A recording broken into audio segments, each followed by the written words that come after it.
hin kho hi pakain a ching sing ye gel ngoi ching pa bangin e pi sing ka sei the hoi ngai lut na alo pi nye zon se ke e khutu na alo pi nye oi ti vanga ka vang phan ham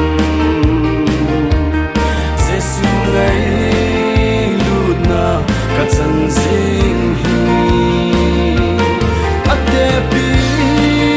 the ding ken ka he pu ke ding a ngai lut a ling se ni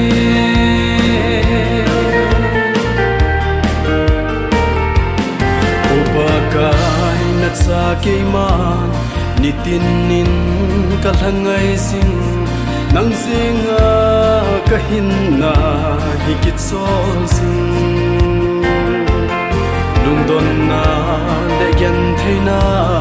ka to teng e lung mon si o se su ka hin na na hlangai nge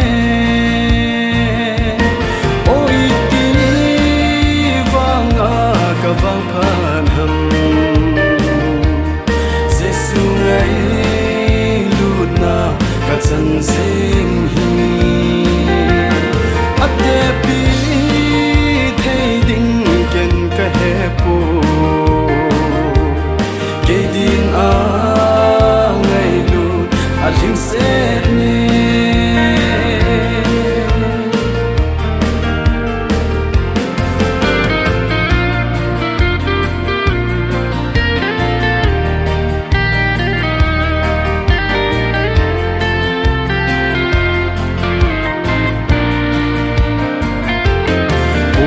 ba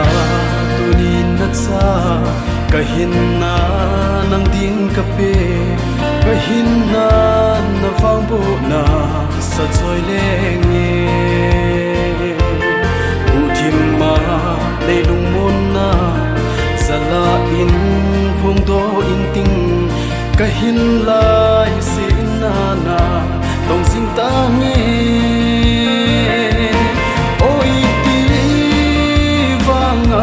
ka vang phan ham se su ngai lut na ka chan sing hi ate pi thei ding ken ka he pu ke din a ngai lut a ling se